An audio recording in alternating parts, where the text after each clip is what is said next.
We envision a movement. We envision a movement. We envision a movement of God's people. A movement of God's people. God's people who choose daily. Who choose daily to promote healing in marginalized communities in the name of Jesus. In the name of Jesus. In the name of Jesus. Myron Glick, thank you for letting me come in your home and doing this. This is not the first time we've ever done something like this, but I appreciate you letting me come up and spend some time with you. Of course. Welcome to Buffalo. Yeah, it's a good time to visit Buffalo. So right before football season is what I'm referring to. Mm-hmm. So, but I want to. I'm so appreciative of the work at Jericho Road here, and I've been around long enough to know what it was like. You know, in the earlier days, I wasn't around when you first started. How old is Jericho Road now? In our 28th year, started in 1997. Yeah, so I think you were maybe 8 or 9 years old when I first, met, and but it's really grown into something that's it leaves a wonderful mark mm-hmm. on the community and on the city, and it's gone way beyond just healthcare. Mm-hmm. Could you tell us just a little bit about Jericho Road for somebody who doesn't maybe know what Jericho Road Healthcare or Community Health Center or Jericho Road Ministries is? Well, I can start with what we're doing now, which only tells part of the story. But what we're doing now, we provide primary health care to almost 25,000, 30,000 patients every year here in Buffalo. We have 5 health centers. We mostly employ family doctors, nurse practitioners, PAs. We have a few pediatricians and other specialists. And we employ about 400 people here in Buffalo to do the work of Jericho. We also do a lot of community-based programs in the community to help address some of the issues that make people not be healthy. Yeah. It's easy to deliver a baby from a doctor's standpoint most of the time, but it's not always easy to deal with the stuff that women have to deal with. And so to get someone healthy, we need to go the extra mile. And so we do a lot of those community-based programs that help us together provide good care. We, in partnership with the University of Buffalo, run a family medicine residency training program. Every year we train 12 family docs to become, hopefully, a little bit of the DNA of Jericho will be in them, and they will go on to do something somewhere that's will make a difference. So is that 12 total or 12 per year? 12 total, 4 per year. Yeah. Okay. Yeah. And we run a homeless shelter for asylum seekers, people from all over the world who are passing through Buffalo on their way to Canada to seek asylum there, or are trying to get status here in this country. So every night we take care of 100, 150 people. And that's a big part of what we do. And then finally, we have a global health program where we run 5 health centers in Sierra Leone, in Congo, and in Nepal. And this spring, we finally, and I knew this day was coming, but we finally are seeing more patients in other parts of the world than we are here in Buffalo on a monthly basis. Yeah. So that's pretty cool. That's sort of what we do across our organization. Yeah. Just on the global work, what was the statistic that I heard today about the number of babies that you guys are delivering in Congo? Well, one of the hallmarks of Jericho is this focus on maternal health and helping moms stay healthy during their pregnancies.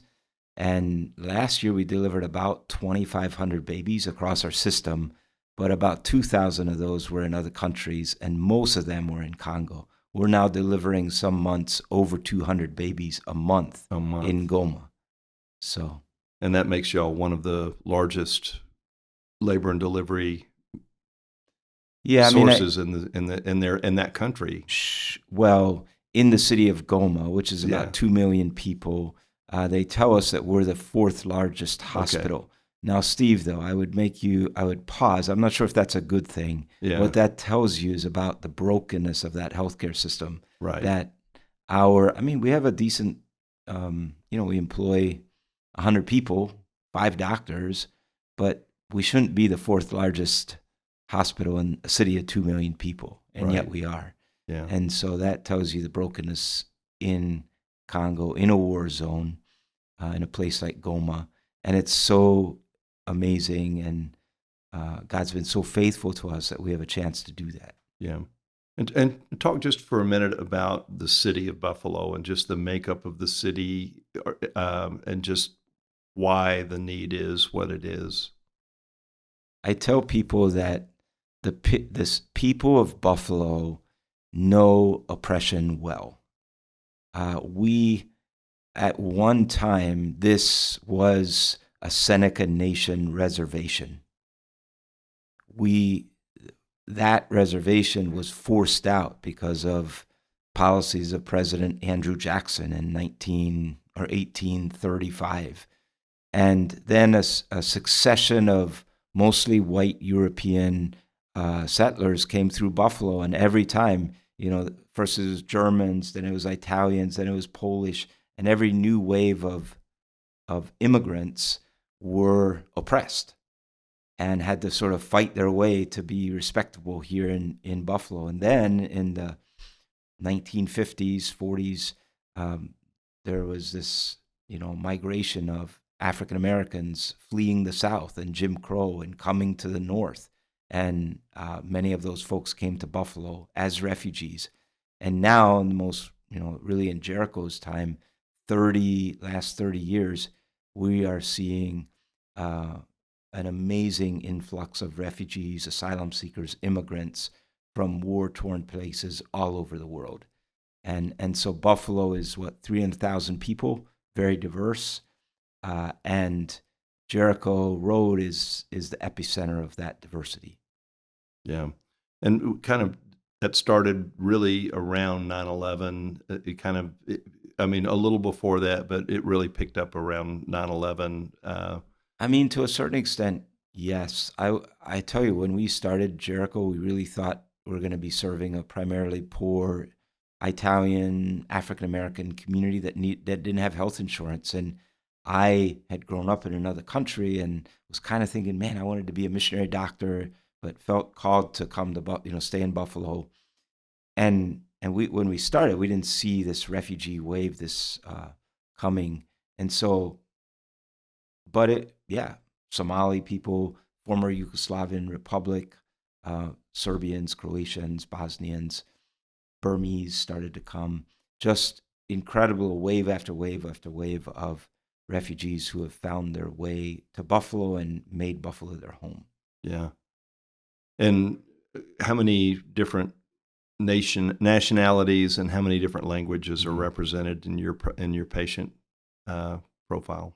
I really think that we have the most diverse FQHC in terms of who we serve and in terms of our own staff in the United States. More than 80 countries.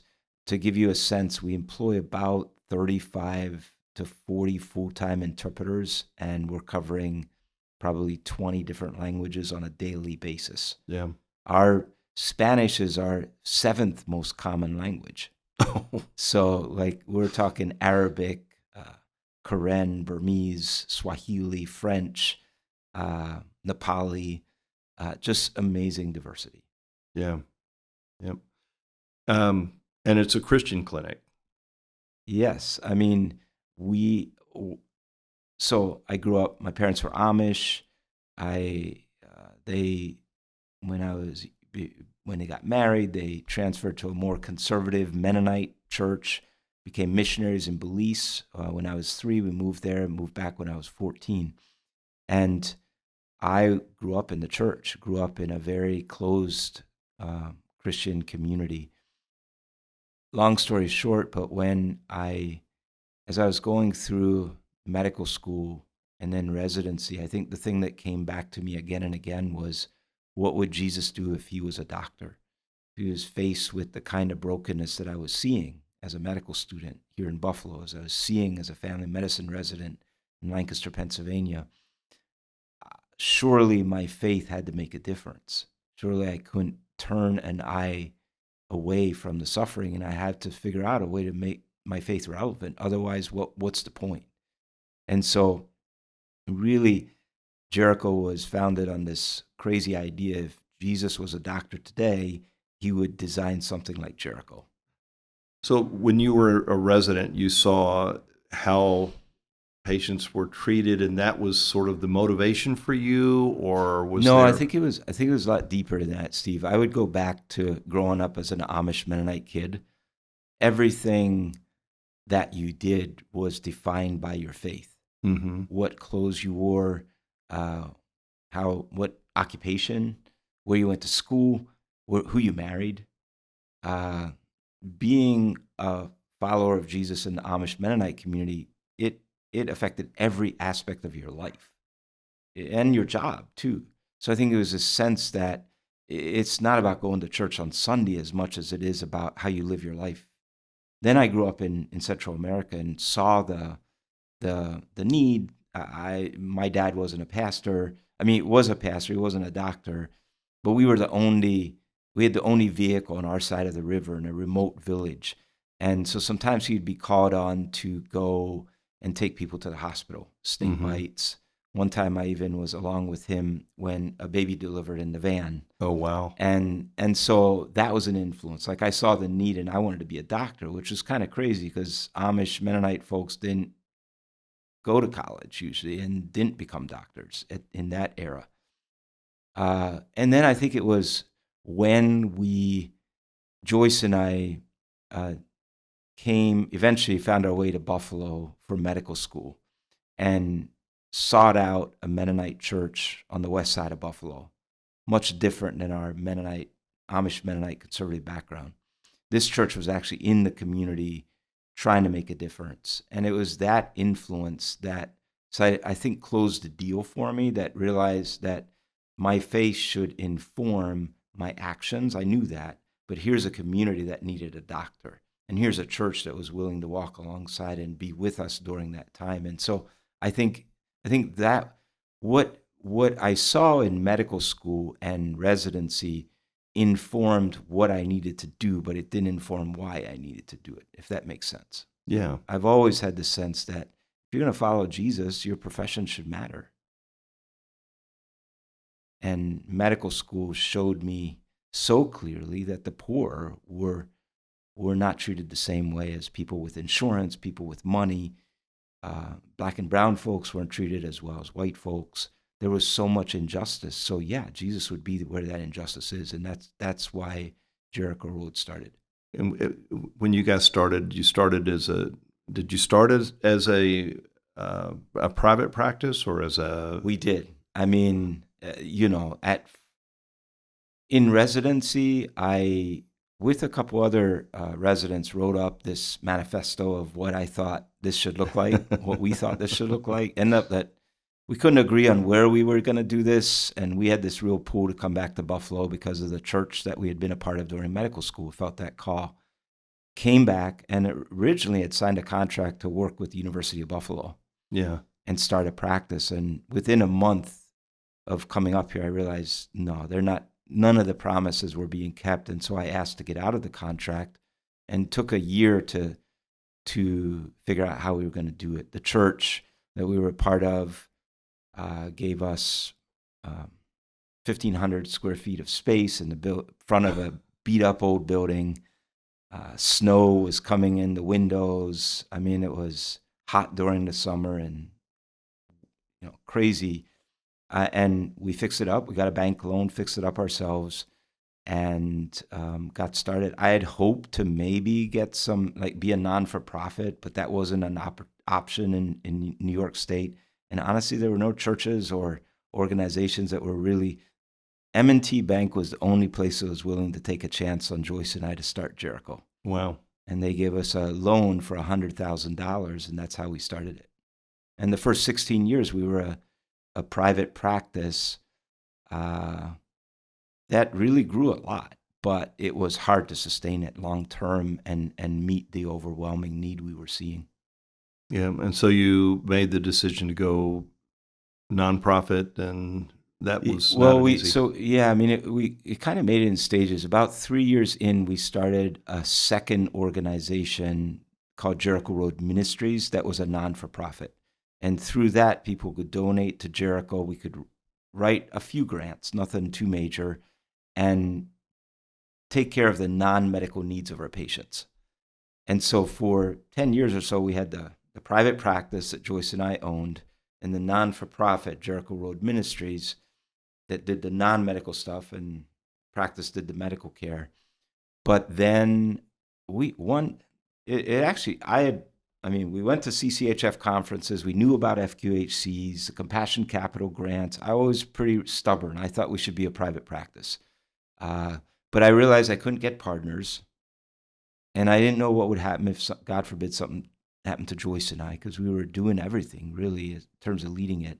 And I knew there was some limit as to how far we could grow with it. When we started, we got $11 from Medicaid to take care of a patient. Like $11 per visit. And for years in my office, I had a copy of my first check from Medicaid.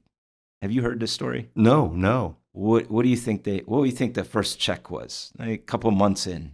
I don't even want to know. Well, I can tell you, it was 50 cents. 50 cents. Yes, 50 cents. And so, oh my God, that was like a huge, starting Jericho was a huge walk of faith. And the private practice, given that we were 80% Medicaid, refugees, et cetera, we weren't going to be able to grow as fast as we needed to grow to meet the need. So one time, the New York State Commissioner of Health came to Jericho. And I was going on to him about the need and what we're seeing and that we need help. And he looked at me and said, there's a way that we can help you. That's become a community health center. And we took about 2 years to think it through. A lot of people, our board, our friends, our church, because, there's, is this going to hinder our ability to follow Jesus? What's it mean? Do I want to give up control? I didn't have a board telling me what to do with the medical practice back then. But we finally made the decision and we applied. And in 2012, that was right when the Affordable Care Act was being rolled out. We originally got rejected. And I was actually, I think, flying back from a CCHF conference. It was in Indianapolis in an airport. Yeah. And I got the news from our staff that even though we were rejected, they had decided to accept us. Yeah. And it was just crazy. I mean, our whole Jericho trajectory changed. They had realized with the Affordable Care Act being passed that they needed more entry points for all these people who were going to get insurance. Right. And so they took a chance on us. And our growth, we've grown tremendously in the last 12, 13 years, and I've never once regretted the decision. Yeah. I remember that. I do remember that day. Yeah. You called me, I think, when that happened. Yeah. I think I got calls from about 6 different clinics that had similar things, so that was a happy day for a lot of people. So anyway. So once you became an FQHC, how did you find board members that would align with your faith commitment and just the commitment to keep Christ at the center of what you're doing? Well, I've always said that I want my board, the board of Jericho, to be folks that love Jericho Road, to be folks that love Jesus, and to be in some way have something to give, have a gift, or from the community. We have to have a majority of our board members from the community that we serve. And so while Jericho is, you and I have talked about this, incredibly diverse in whom we hire to work at Jericho. We're diverse when it comes to social economic status, when it comes to race, when it comes to faith. With our board, we want folks who are willing to follow Jesus and that love Jericho. We don't really care if you have money or not. We want you to really believe in this work. And that's probably one of the most important decisions I've made. I mean, it's not always been easy interacting with a board as a CEO, but the board that Jericho has, while we have to continually get better, has always loved the work of this place and supported it, and supported me personally, and that's meant a lot. Yeah. How are your board members involved? Do they come? Do they volunteer? Do they spend time at the clinic very often, or? Not necessarily. I mean, over the years. I mean, you met Mark Herskin today. He started as a volunteer over 20 years ago, and for probably 10 years, every Saturday he brought a work crew to our various buildings and helped make us better. All the beautiful buildings that we have now at Jericho are a direct reflection of his hard work. But not everyone has that same story, but they faithfully show up every month. And you remember our longtime board chair, Dr. Cleta Massey, yeah, who's retired now. I mean, she loved Jericho. And that shows John Lee, Jill Meyer. I mean, all these folks. Han Mo used to be on the board. Really? We hired him. Fidel used to be on the board until we hired him. Yeah. One of the challenges for us in having a board that reflects the diversity of who we serve, that reflects our community, that finding Jesus-following people who love Jericho, is that when we find good ones, we tend to hire them, and then that's a problem with the board. But yes, I think for this work to be successful, it's never just, this story is never only about Joyce and I's faithfulness to God. It's about the many, many people that God has brought along the way to help Jericho, and the board are some of those people for sure. Yeah. You have so many phenomenal characters that have been a big part of the Jericho Road story. You mentioned several. Cleta Massey, I have recruited for years for her to come to talk to CCHF at the conference about what it takes to be a great board member. She was a great board chair, and Jericho Road has, for as long as I've known, had a very strong board. I mean, a really engaged, very supportive board that was very protective of the mission. And so you mentioned a couple of guys. Tell a little bit about Han Mo. Right. Han Mo came as a refugee from Burma in 2000. Him and his wife, Lele, were some of the first Burmese refugees that came to Buffalo. Now, that's significant because today there's probably 30,000, 40,000 of them living in Buffalo. Wow. And Han Mo was Burmese, but fought with the Karen resistance against the Burmese government, and that's why he had to leave. He is incredibly resourceful. He has served the United States in the Navy. In fact, right now he's deployed to Djibouti for 9 months. He's going to be away from us for 9 months. He is a really excellent mechanic and pastor, helped start a Burmese church here, faithful interpreter for us at one time. At first, when we were a private practice, it was really hard for us at first with the influx of refugees to afford interpreters. And what I never saw coming is that people from those communities stepped up and said, Dr. Glick, we're going to help you. Yeah. I mean, Lele probably helped me deliver 100 babies. Never paid her. I mean, now she's on our staff. Oh, my goodness. Zara from the Somali community, just Anna Mongo, Ireland, who was a Peace Corps worker and spoke Swahili and just helped us out. Like, so many people from the community stepped up. Han Mo was one of them. And then through getting involved in our global work, he said, I want to be a nurse. And he doing everything else that he's doing, he put his way through nursing school as a second language, passed the nursing exams, and now he's an RN for us. And he has been very influential in our global work, especially in Nepal.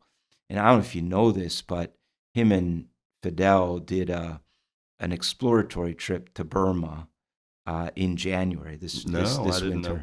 And I was on sabbatical, and they went for 2 weeks. The border of Thailand, which is where all the refugee camps are, and Burma is basically the border isn't patrolled. On the other side in Burma, it's mostly governed by the Karen Resistance Army. and it's kind of a no man's land. They visited that area, and they found all kinds of opportunities for us to consider doing a health center. When they came back, it was one of the few times that I connected with Jericho during my sabbatical. I set up a Zoom call, and for an hour I listened to their report, and they were weeping. Like that. Like when I saw that, that's all I needed to see. Like I know we're going to go to Burma, and I know that Han Mo is going to lead it, and he's going to move back there probably. Like before he left on his deployment, 9 months, then he's going to retire from the Navy, going to work for us at Jericho as a nurse. And Dr. Glick, I'm going to figure out a way to be a Phoebean. I'm going to go back at least half at a time and be there. Like that kind of commitment. And there's Han Mo is unique, but there is a lot of people like Han Mo who have really made Jericho be what they are today.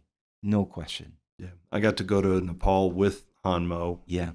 And I realized I could go anywhere in the universe if he went with me, and I'd be okay.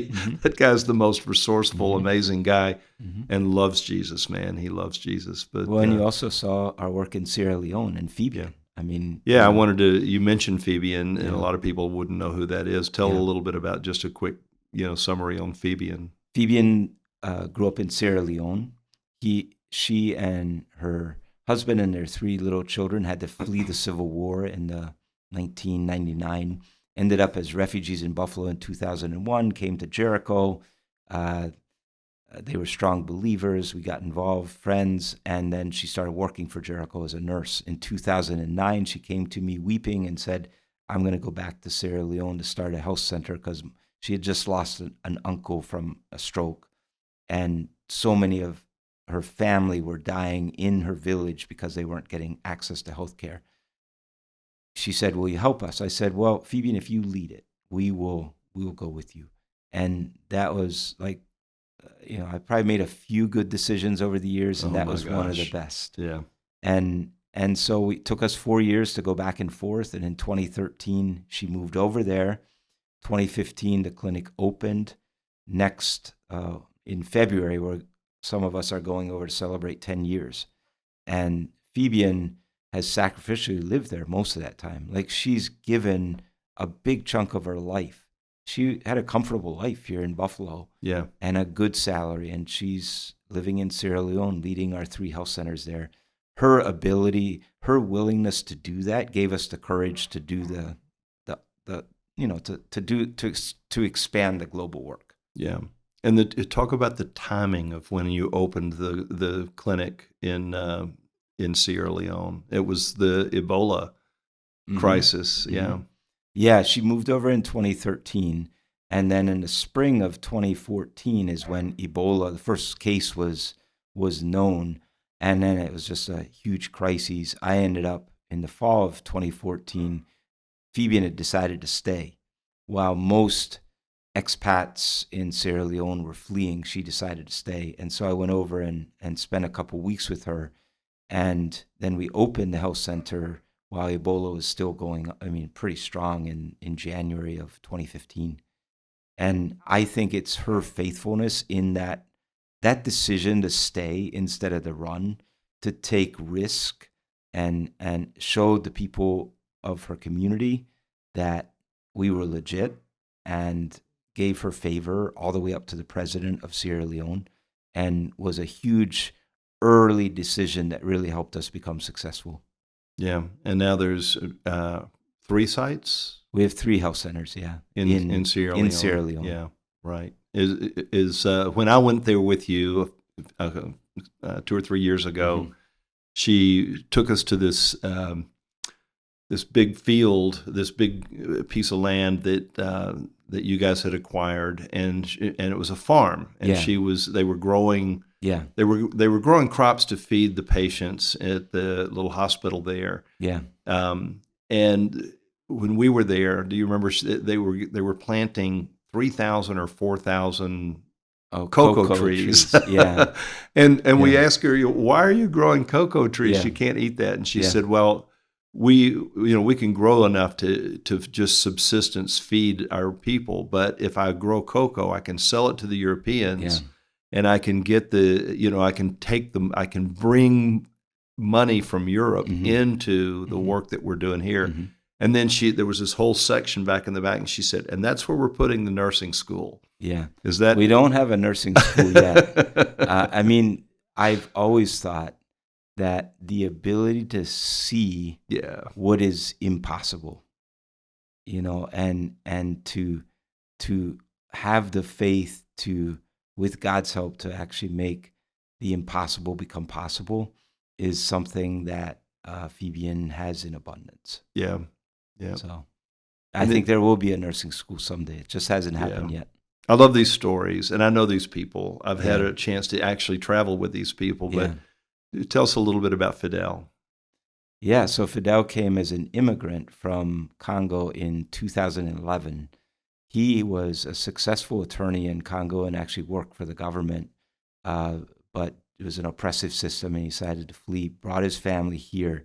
He went from being on the president's staff of Congo to working, cleaning out toilets and doing, janitor work here in Buffalo, not knowing English. One day, but he ended up connecting with us in several ways. One, his wife was pregnant, and they were patients of Jericho and were brought in our Priscilla project to help walk them through this pregnancy. And his mentor was a young woman who had spent some time in a French-speaking country and was living in Buffalo and was sort of their interpreter and walked them through the pregnancy. And then secondly, he started coming to the church that we were attending. And so we just made this connection and eventually joined our board. And then one day we hired him. Yeah. And originally hired him, he's an attorney, to be our compliance director. And now he's our chief of compliance and chief of our global work. Yeah. Great guy. Yeah, no. And I mean, I believe that God often brings people to us way before we even know we need them. And the global work, I didn't know it was going to grow like it is. And I also didn't know that in 2024 that I would have about as much as I can handle, and that I need someone like Fidel to lead the work. Yeah. And that he came from Congo. That's just so cool. And so I believe that his leadership of the global is just another way that God's going to bless this global work and take it way beyond what I could have taken it. Yeah. In some ways, Jericho Road has helped incubate churches, churches that are run by immigrants and refugees and things like that. You guys talk about that for just a minute. Yeah, I mean, I think that we're a part of it. It's not our main focus. I love the poem that was read at Bishop Oscar Romero's funeral in the 1970s. His archbishop was murdered in El Salvador because he spoke up for the needs of the poor. And the poem basically says, some people plant, some people water, some people harvest, some people do this. We just are supposed to do our part. God does the rest. Right. So I think our presence at Jericho, in Buffalo, we're not the church, but we sure do give cover for people who love Jesus to do the church's work, to do God's work. Yeah. And so to the extent that we have been able to encourage folks to have the courage to start a church or to make a difference, we've been able to do that. So and then talk just a minute about Vive, because that's an amazing ministry. We just, right before we started this interview today, you drove me by Vive's newer building, and it's about 4 times the size that I thought it was. And anyway, talk a little bit about that.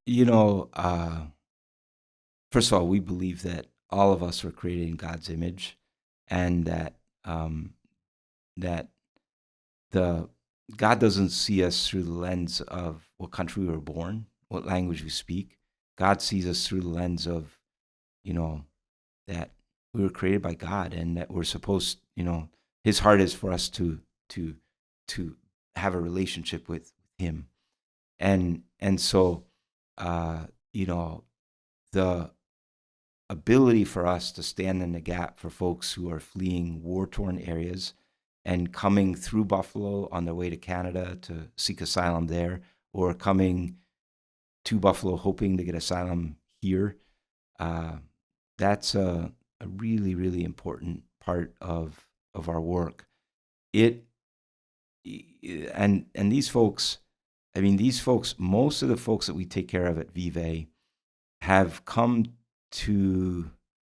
along this journey that's been a couple years. Most of them now are somehow getting to Brazil or Ecuador or Colombia by ship, by boat, by airplane, and then they're walking literally from South America to the border of Mexico and the United States, or getting a bus, or it may take a year. It's dangerous.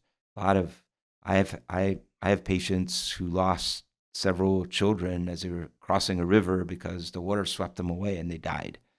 I have patients who were raped. I have patients who all kinds of horrible things happened to them in Central America on that journey. And then they get to the border and they may or may not be put in detention and stay there for a long time, or they may be released and eventually they come up to Buffalo. And so we're dealing with folks that have been traumatized in their own countries. Why would anyone leave their country unless life was so bad and things were so dangerous that they had no other choice? And then the journey is often very challenging, very difficult, and then they get here. And we have this wonderful opportunity to be Jesus, to create a community. So we have 100, 150 people every night. Some of them stay long-term. We have some people that have been there a couple years. Wow. And we have some people that are there overnight and they go on to Canada. Whether or not they can get to Canada depends if they have relatives up there. And we help them cross the border. We actually literally walk them across the Peace Bridge. And those that don't have that connection, we figure out ways to help them until they can get established here in Buffalo, or they go somewhere else. There's all kinds of different challenges. We created a community. They work for their ability to stay there.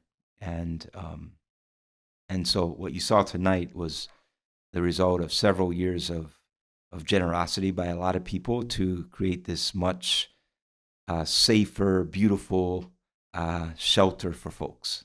Yeah, that is really nice, and we're very excited about that. It's a shelter for families. It's a community. It's a very transient community, but it is a community there. And when I have toured it before, listening to Anna share, she's very passionate about it. And is she the director of? Matt Tice. Matt Tice is the director, but she was the director. Yeah. So when I've been here before, and she's sharing the profile of some of these people, and we're talking about, professors and poets and dentists, doctors. Right. We're not talking about the poorest of the poor. We're talking about people of influence, many of them influence, and because of that, were persecuted in their countries. And I just think it's a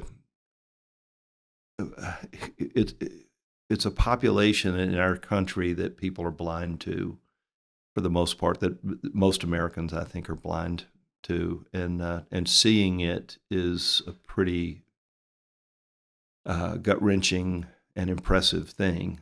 So there's I don't know if you've ever read this, but if you Google the new Underground Railroad, the New Yorker did an article probably 5-6 years ago about Vive, and it was so cool to see the title of the article, The New Underground Railroad, because back in the day of slavery, Buffalo was one of the key Underground Railroad sort of stops. Terminus, right before people got to Canada. Right. And so fleeing oppression is never easy, but those of us that really want to follow Jesus, I think, have to be on the side of people who are being oppressed. I think that's what Jesus would do. And so we really count this work as important for us. Yeah. What's some of the biggest challenges that you guys are facing right now in Jericho Road? Well, how deep do you want to go? I think probably our biggest challenge is that we have grown tremendously for a long time. This is an aside, but University of Buffalo, the full university, not just a medical school, it's Right. like one of the biggest public universities in the country, did a competition last year about fastest growing companies, and they asked us to show them our books. And they did and this is all kinds of companies, not just medical stuff, not just medical grads. I graduated from UB, but all their grads doing business, entrepreneurs. Jericho, I think, came in 20th as fastest growing company. So that's good, right? Because it means we're helping lots and lots of people. But it also, there's a downside to that. Like, our biggest challenge right now is to make sure that we have good operation structures, that we have good financial accountability, that we have that our IT is better, that we have a better EMR, that we figure out how to keep providers happy and engaged and not overwhelmed by their inbox. Yeah. So, there's some of that. That's a big challenge. I think you're looking at one of the challenges. I'm approaching 60. I've been here, Joyce and I have been here for going on 30 years. And we want to see Jericho thrive beyond our time. We love Jericho. I hope to be a old guy with a cane walking around still seeing patients, but I can't be the CEO forever. I can't be the person who's in charge forever. And so that transition, I think, will be a challenge. We've committed to that transition. And how do we help others grow and me decrease? How do we do this in a way that honors all of us and honors the work and helps Jericho be stronger? I think that's a big challenge for us. And I think, it's been taking care of asylum seekers, just the work that Jericho does, the positions that we take on the issues in a time when the church and our nation are so divided, means that we constantly are having to there's a price for that, right? Last fall we decided to take on, this is separate from Vive, but there was this overwhelming flood of asylum seekers going into New York City. And we decided the buses started coming to Buffalo, and we stepped up and took over the case management in the hotels of these folks, another 500 people. And there were some people in the greater Buffalo community that were very, very upset. And for weeks, Jericho and me personally were attacked on the radio, like that kind of thing. And so there is a cost to do this and a heaviness to leading it when on issues that are so divisive. You have to really walk it out in with wisdom. So, finances are probably always a challenge, but honestly, we have a sustainable system. We're a federally qualified community health center, so we should be able to make it work financially. Our global work is completely separate and relies on people and donations and grants. And our work at Vive is also, those two areas are what we really raise money for. But God's been very faithful. So I wouldn't say money is the main challenge. Our main challenge is to have a strong operational base that will serve us well as we grow in the future. Yeah. Well, I travel around, I visit a lot of clinics, and I think Jericho Road is a very healthy, mission-centered, Christ-centered ministry that I'm always amazed at every time I come. Today, when I ask you if I could come and do this, and you asked me, when are you going to arrive and when does your flight leave? And then you sent me an email and said, here's 8 people I want you to meet with. Oh, and by the way, tomorrow morning you're going to sit in all of our staff meetings and leadership meetings. And I think you're going to interview me tomorrow. Mm-hmm. I love this, Mm-hmm. like I love, and I'm always amazed at the expansion and the people that I'm meeting. Mm-hmm. So many of them started out as patients here, and Mm-hmm. now they're in leadership. Mm-hmm. Your core out of your in your core leadership team, how many of those were patients before they, came on?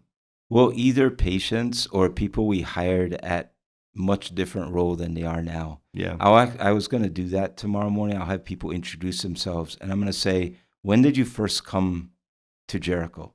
So Alana, our chief medical officer, will tell you she first showed up in college as a student, and that's where she got her desire to be a doctor. Yeah. And, around the room, everyone started at some pretty basic position and have shown talent and are getting a chance to. That's how you create. You got to invest in folks. You got to give people a chance. You got to show grace. I think around the table there's just one person that we hired as a chief, our CFO. Yeah. That's it. And we need talent, and I think that might change gradually as we get bigger and bigger. Managing a team, Buffalo and global of 600 people is much different than having, me, Joyce, and a secretary. But the idea of investing in people and seeing them grow is what it's the thing that's excited me the most as a leader at Jericho, for sure. Yeah.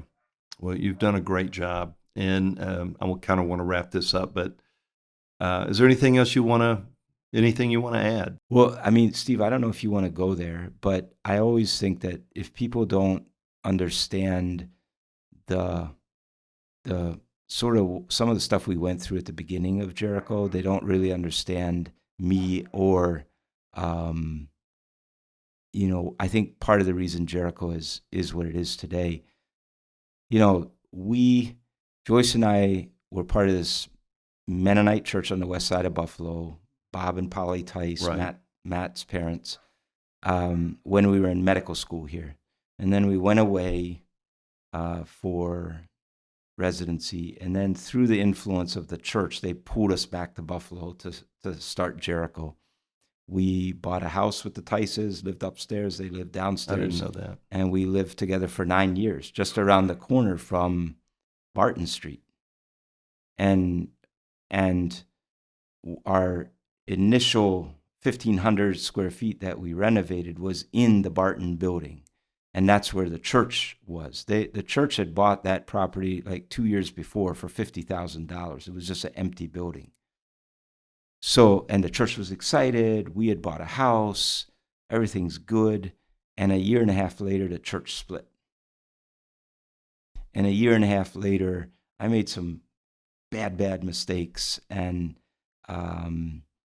my marriage was in big trouble, and everything that I had worked for, everything that Joyce and I had thought was going to happen was at stake. And it was in that moment where we didn't have, it was like Sunday mornings we're looking at the church, but we're not going over there. You've probably been a part of church splits. It's painful, right? It is, yeah. And then we had this personal thing that was even more painful. And in that moment, and I think, I grew up as a stoic Mennonite, hardworking sort of guy. People wouldn't associate me with being prideful or being having a huge ego, but I was pretty. I believed in myself and was very confident and in a quiet way. And that moment in time, really, I experienced what it felt like to be broken in ways I never did before and never have after, and experience God's forgiveness and the forgiveness of Joyce in a way that was life-changing for me and for us and for our family and for, I believe, Jericho, because the idea of grace became central in the way I ended up being a doc going forward, and central in I believe, the way we have been able to lead at Jericho, to give our patients, to give our staff, to work to recognize that we're broken people working with broken people, and that what saves us isn't our own work and determination as much as it is God's favor to us. And I really think, everything those were the hardest days of Jericho. I mean, Joyce and I were so close to leaving Buffalo. Like, what was God doing? Bringing us to Buffalo? We could have stayed in Lancaster. We could have been a missionary doctor somewhere. We just got a $100,000 loan from M&T Bank, just bought a house, and this is what you brought us to? Like, that's crazy. And we really didn't have a choice. We had to stay. Like, what are we going to do? But we could have left, and we almost did. And, that moment where you almost lose everything and you're forgiven and you experience grace, that moment made, I've gotten a lot of awards and a lot of credit and a lot of whatever over the last years. It doesn't mean that much, because I know it doesn't mean anything really. I remember what we've been through, and I remember that God was faithful and that God showed grace, and so my ability to lead is completely, I believe, out of that experience. And we didn't get the church back, but we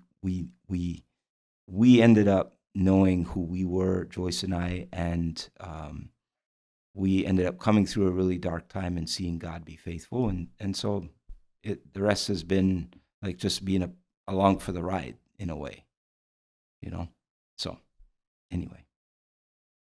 Thank you for sharing that. I'm not sure I knew something, because a lot of that happened right before I came into the picture at CCHF. Yeah, 1998. So it was a ways before. A ways before, I guess. I mean, one of the things that was, so I had known about CCHF in medical school. Yeah. And read H&D, who I think you just didn't keep going with that, Steve. You failed us. You wanted the modern way. Well, that's what this is now. Yeah. This is the new H&D, brother. I'm teasing you. So, and then in residency, I think I went to a conference. But then in 1998, our world fell apart. Yeah. And we felt completely alone. And I remember Joyce and I, as we got through this, I think it was 2000 or 2001, we went to our first CCHF conference together. Might have been in Chicago, North Park, I'm not sure where it was. And it was like so good for us. And that we're finally around some other people that maybe didn't go through what we did, but they're doing this work, and it's hard and they're struggling, but they're still, still committed, still have a focus, still worshiping God. And so I think, and Jerry Stromberg was the executive director at the time, and we had a good, he kind of knew a lot about what we were going through, and he was willing to hang in there with us.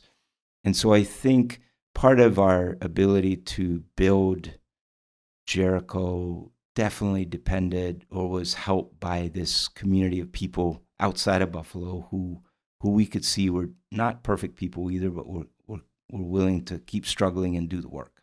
Yeah. So by the time you came along, things were better for sure. Well, I just remember, I remember when I first came along, yeah. Jerry Stromberg gave me like an 8-page list of significant people that I needed to meet, and your name was on it. You were on the board at the time when I first came along, and I remember Jerry would give me little hints and things about different ones, vignettes. And he had shared about just about y'all going through the situation with the church and the church split, and how painful that had been for you guys. But so I assumed that had happened yesterday and not not 10 years earlier. But I think it was such a painful time that every year that passes, I say, all right, it's 26, it's however many years, like, wow.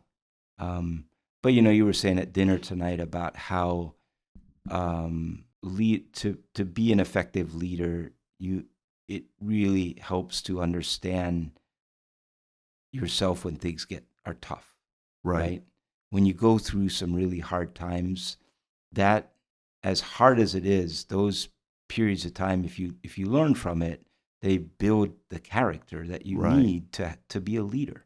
Because when you end up being successful as a leader, so many things come at you. Yes. Temptations, pride, whatever it is. As men, we face all kinds of temptations. And I feel like if I hadn't had that experience by fire back then when I was like 30 years old, I wouldn't have been the leader that I am today. Yeah. And as hard as it was, I'm many times over like grateful that we got through it and that I experienced something like that, because I think it just made me, one, be able to show grace, two, build my character and give me a perspective where this isn't about me.